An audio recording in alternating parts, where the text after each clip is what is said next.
Selamat datang di Riset Mendalam kita kali ini, khusus untuk Anda.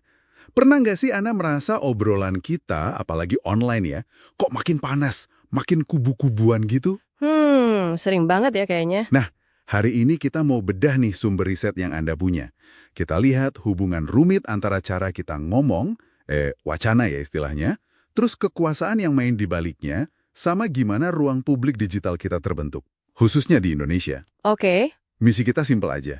Bongkar gimana sih informasi, cerita-cerita itu dibikin, disebar, sampai akhirnya bisa banget ngaruh ke keyakinan kita, ke tindakan kita. Siap? siap. Yuk, mulai dari dasarnya dulu mungkin ya, soal wacana itu sendiri. Boleh, gimana tuh? Jadi, sumber Anda ini menekankan wacana itu bukan cuma ngomong biasa aja, tapi cara strategis kita ngebentuk pemahaman soal realitas. Maksudnya membingkai gitu ya, framing. Betul, seringkali ya ada agenda lah di baliknya. Jadi bukan sekedar cermin kenyataan, tapi ikut ngebentuk cara kita mandang dunia. Nah, ini langsung keinget Foucault, ya kan? Dia bilang kekuasaan itu nggak selalu yang kelihatan, kayak perintah atasan gitu. Betul, betul. Justru seringnya halus banget, lewat obrolan sehari-hari, tren, atau bahkan anjuran hidup sehat, produktif gitu-gitu. Istilah kerennya governmentality ya. Iya, itu dia. Kayak kadang kita merasa harus ikut gaya hidup tertentu, padahal nggak ada yang nyuruh langsung. Itu bisa jadi cara kekuasaan bekerja, tambah sadar kan? Ngebentuk pikiran, tindakan. Persis. Dan Foucault bilang kekuasaan sama pengetahuan itu, wah, lengket banget. Nggak bisa dipisah. Jadi, apa yang dianggap benar atau fakta, itu seringkali tergantung siapa yang punya kuasa buat mentuin gitu ya. Kurang lebih gitu. Nah, ini kan beda ya sama pandangannya Habermas. Dia punya mimpi soal ruang publik yang ideal. Ya Habermas, yang tempat diskusi rasional bebas tekanan gitu kan. Betul, buat cari kebenaran bareng. Katanya sih penting banget buat demokrasi. Tapi ide Habermas ini kan banyak juga yang nanya ya. Beneran ruang publiknya itu inklusif, terbuka buat semua. Nah, itu kritiknya. Terus gimana nasibnya di zaman sekarang? Dengan gempuran media komersial, kepentingan politik, kayaknya kok, susah ya nemu ruang diskusi yang beneran sehat. Pertanyaan bagus, dan itu langsung nyambung ke era digital nih. Disinilah sumber Anda menyoroti fenomena echo chamber, ruang gema. Itu yang kayaknya di medsos kita isinya orang sepemikiran semua ya. Nah, itu dia. Bisa jadi itu efeknya. Algoritma platform kan emang sengaja ya nyodorin konten yang kita suka. Iya, biar kita betah. Ditambah lagi, kita punya kecenderungan alami, namanya bias konfirmasi. Nyari-nyari pembenaran buat yang udah kita percaya. Tepat. Jadi deh, kita kayak terkurung di gelembung informasi sendiri. Dan ini, wah, kelihatan banget ya efeknya di Indonesia. Bikin polarisasi makin tajam. Betul. Misalnya pas momen politik, pilkada, pemilu, wah, langsung deh, kubu A, kubu B, panas banget di medsos. Iya, contohnya banyak. Sumber Anda bilang ini bukan cuma beda pendapat loh ya, tapi udah level benci sama lawan. Itu polarisasi emosional katanya. Kadang bawa-bawa sara juga, polarisasi identitas. Ngeri sih emang kalau udah gitu. Agak ngeri-ngeri sedap ya situasinya. Dampaknya bisa serius banget loh. Bisa ngarah ke kondisi post-truth. Post-truth. Di mana fakta udah nggak gitu penting lagi ya, kalah sama perasaan, sama keyakinan pribadi. Betul, ini kan ancaman buat persatuan, buat nalar publik kita. Oh iya, penting juga nih, bedain echo chamber sama epistemic bubble. Bedanya apa tuh? Kalau echo chamber itu cenderung aktif nyerang pandangan luar, nggak percaya sumber lain. Kalau epistemic bubble itu lebih kayak, ya kurang gaul aja, nggak sengaja ketinggalan informasi karena lingkupnya terbatas. Oh, oke, paham.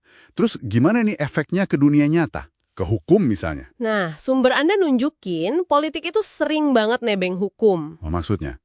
Ya aturan hukum bisa jadi hasil lobi politik, hasil pertarungan wacana tadi, atau malah hukum dijadiin arena buat berantem. Contoh di Indonesia disebut soal isu independensi lembaga negara, kayak LPS lewat UU PPSK yang rame itu ya, Undang-Undang Pengembangan dan Penguatan Sektor Keuangan. Iya, itu salah satu contoh yang disebut. Atau fenomena trial by media, pengadilan oleh media, yang bisa nekan hakim beneran. Wah, kompleks ya.